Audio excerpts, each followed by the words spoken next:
আমরা তো মূর্খ, আমরা তো কিছু করতে পারি না, কিন্তু আপনারা শিক্ষিত হয়ে কি আমাদেরকে কিছুই দিতে পারবেন না? আদালতে ফাঁসির রায়ের পরেও জামিনে মুক্তি পেয়ে যেতে পারেন চাঞ্চল্যকর রামিস মামলার দুই প্রধান আসামি সোহেল রানা এবং তার স্ত্রী স্বপ্না আক্তার। আপাতদৃষ্টিতে যেখানে নিম্ন আদালত তাদের সর্বোচ্চ শাস্তি অর্থাৎ মৃত্যুদণ্ডের আদেশ দিয়েছেন, সেখান থেকে তাদের জামিন পাওয়ার সম্ভাবনা অনেকের কাছে অসম্ভব বা কঠিন মনে হতে পারে। কিন্তু বাংলাদেশের প্রচলিত ফৌজদারি আইন কাঠামো এবং দীর্ঘ আপিল প্রক্রিয়ার ভেতরে রয়েছে এমন কিছু সমীকরণ যা সাধারণ মানুষের ভাবনার চেয়েও অনেক বেশি জটিল। আজকের এই বিশেষ রাজনৈতিক ও আইনি বিশ্লেষণে আমরা ধাপে ধাপে আলোচনা করব কিভাবে একটি হাই প্রোফাইল মামলার আসামিরা ফাঁসির মঞ্চ থেকে বাঁচতে উচ্চ আদালতের দীর্ঘসূত্রতাকে কাজে লাগায় এবং কেন অনেক সময় চূড়ান্ত রায় কার্যকর হওয়া বছরের পর বছর ঝুলে থাকে। পুরো বিষয়টি গভীরভাবে বুঝতে ভিডিওটি একদম শেষ পর্যন্ত দেখতে থাকুন। শিশু রামিসাকে নির্মমভাবে মামলায় দীর্ঘ বিচারিক প্রক্রিয়ার পর গত 7 মে রবিবার বেলা 11:30 আসামি সোহেলের বিরুদ্ধে ফাঁসির রায় ঘোষণা করেন আদালত। রায় ঘোষণার পর মুহূর্তে আদালত প্রাঙ্গণে উপস্থিত মানুষজন স্বস্তির নিঃশ্বাস ফেলছিলেন। সারা দেশে এই রায়ের খবর ছড়িয়ে পড়লে সামাজিক মাধ্যমে তা নিয়ে ব্যাপক ইতিবাচক প্রক্রিয়া দেখা যায়। রামিসার বাবা সাংবাদিকদের সামনে অশ্রুসজল নয়নে বলছিলেন, আমি আমার মেয়ের তার সর্বোচ্চ বিচার পেয়েছি, ধন্যবাদ বাংলাদেশ সরকারকে। একজন বাবার এই আকুতি শুনে অনেকের চোখেই জল চলে এসেছিল। সবাই ভাবছিলেন অবশেষে আইনের শাসন প্রতিষ্ঠা হলো। কিন্তু এত স্বস্তির মাঝেও একটি কঠিন ও বাস্তব সত্য হলো, নিম্ন আদালতের এই ফাঁসির রায়ই মামলার চূড়ান্ত পরিণতি নয়। বাস্তবে এটি কার্যকর হওয়ার আগে আসামিদের সামনে এখনও এক দীর্ঘ আইনি লড়াইয়ের পথ খোলা আছে। বাংলাদেশের আইনি কাঠামো অনুযায়ী কোনো ট্রাইব্যুনাল বা নিম্ন আদালত কাউকে দণ্ড দিলেই তা সাথে সাথে কার্যকর করা যায় না। ফৌজদারি কার্যবিধি 374 ধারা অনুযায়ী নিম্ন আদালতের যে কোনো ফাঁসির রায় কার্যকরের জন্য সুপ্রিম কোর্টের হাইকোর্ট বিভাগের অনুমোদন প্রয়োজন হয়, যাকে আইনি ভাষায় বলা হয় ডেথ রেফারেন্স। একই সাথে সাজাপ্রাপ্ত আসামিদেরও অধিকার থাকে নিম্ন আদালতের রায়ের বিরুদ্ধে হাইকোর্ট বিভাগে আপিল করার। সোহেল রানা এবং তার স্ত্রী স্বপ্না আক্তার এখন নতুন জ্যেষ্ঠ আইনজীবী নিয়োগ করে উচ্চ আদালতে এই ফাঁসির রায় বাতিলের জন্য আপিল দায়েরের প্রস্তুতি নিচ্ছেন। এটাই হলো আইনি লড়াইয়ের প্রথম আনুষ্ঠানিক ধাপ। এই আপিল ও ডেথ রেফারেন্স শুনানি শুরু হতে এবং উচ্চ আদালত থেকে চূড়ান্ত রায় আসতে সাধারণত দীর্ঘ সময় লেগে যায়। এই মধ্যবর্তী সময়ে আসামিপক্ষ মামলার খুঁটিনাটি দুর্বলতা বা তদন্তের ত্রুটিগুলো খুঁজে বের করে নিজেদের পক্ষে যুক্তি সাজানোর একটি বাড়তি সুযোগ পেয়ে যায়। আর ঠিক এই দীর্ঘসূত্রতার সুযোগেই অনেক সময় মেগা মামলাগুলোর গতিপথ পাল্টে যায়, যা ভুক্তভোগী পরিবারের জন্য চরম মানসিক যন্ত্রণার কারণ হয়ে দাঁড়ায়। উচ্চ আদালতে আপিল লড়াই পরিচালনা করা অত্যন্ত ব্যয়বহুল এবং সময় সাপেক্ষ বিষয়। অপরাধীদের জন্য এটি জীবন মরণের লড়াই, তাই আসামিপক্ষ মোটা অঙ্কের টাকা খরচ করে নামিদামি আইনজীবীদের প্যানেল দাঁড় করাতে দ্বিধা করে না। অন্যদিকে ভুক্তভোগী পরিবারগুলো, যেমন রামিসার মতো পরিবার, বেশিরভাগ ক্ষেত্রেই সাধারণ মধ্যবিত্ত বা নিম্ন মধ্যবিত্ত হয়ে থাকেন। ঢাকা শহরে সাধারণ চাকরি করা বা ব্যবসা করে যাদের সংসার চলে, তাদের পক্ষে লাখ লাখ টাকা খরচ করে প্রতিদিন সুপ্রিম কোর্টের অলিন্দে দৌড়াদৌড়ি করা কার্যত অসম্ভব হয়ে পড়ে। এর সাথে যোগ হয় বাংলাদেশের বিচার ব্যবস্থার অন্যতম বড় চ্যালেঞ্জ, মামলার জট। দেশের আদালতগুলোতে বর্তমানে 45 লাখের বেশি মামলা বিচারাধীন রয়েছে। এত বিপুল পরিমাণ মামলার ভিড়ে একটি নির্দিষ্ট মামলার নিয়মিত খোঁজ রাখা এবং আইনি লড়াই চালিয়ে যাওয়া সাধারণ মানুষের পক্ষে অত্যন্ত কঠিন।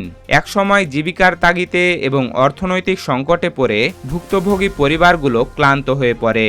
ততদিনে জনমানুষ থেকে ঘটনার তীব্রতা কমে যায়, গণমাধ্যমের ফোকাস নতুন কোনো ইস্যুতে চলে যায়। এই সুযোগে আসামিপক্ষের আইনজীবীরা বিভিন্ন আইনি ফাঁকফোকর ও দীর্ঘ সময় কারাগারে থাকার যুক্তি দেখিয়ে জামিনের আবেদন করতে থাকেন।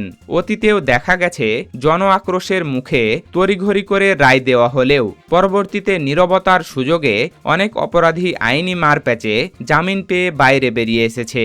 এই আশঙ্কা যে সেরফ কাল্পনিক নয় তার প্রমাণ মেলে বাংলাদেশের বিগত বছরগুলোর কিছু আলোচিত মামলার দিকে তাকালে। মনে আছে আসিয়ার কথা? আসিয়ার নির্মম কাণ্ডের পর সারা দেশে তীব্র আন্দোলন হয়েছিল।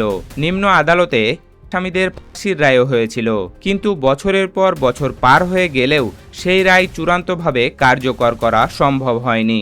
আসিয়ার মা কিছুদিন আগে এক সাক্ষাৎকারে গভীর ক্ষোভ প্রকাশ করে বলেছিলেন যে তারা যখন অপরাধীদের অপেক্ষা করছেন তখন আসামিরা কারাগারে দীর্ঘ আইনি প্রক্রিয়া উপভোগ করছে। একইভাবে আবরার ফাহাদ কাণ্ডের রায়ের পরও কয়েক বছর কেটে গেছে, কিন্তু উচ্চ আদালতের চূড়ান্ত আইনি ধাপগুলো সম্পূর্ণ না হওয়ায় রায় কার্যকরের প্রক্রিয়াটি এখনও ঝুলে রয়েছে।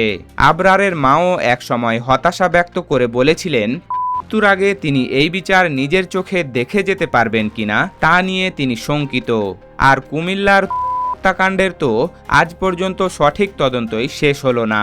এই দৃষ্টান্তগুলো প্রমাণ করে যে বাংলাদেশে শক্ত আইন এবং ডেডিকেটেড ট্রাইব্যুনাল থাকা সত্ত্বেও আমলাতান্ত্রিক ও আইনি জটিলতার কারণে চূড়ান্ত বিচার পেতে ভুক্তভোগীদের জুতো ক্ষয় হয়ে যায়।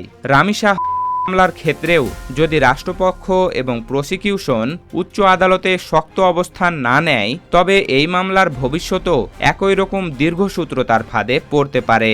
আইন বিশেষজ্ঞদের মতে অনেক সময় চাঞ্চল্যকর মামলাগুলোতে যখন দেশ জুড়ে তীব্র সংঘাত বা সামাজিক অস্থিরতার আশঙ্কা তৈরি হয় তখন পরিস্থিতি শান্ত করতে নিম্ন আদালত দ্রুততম সময়ে রায় ঘোষণা করেন।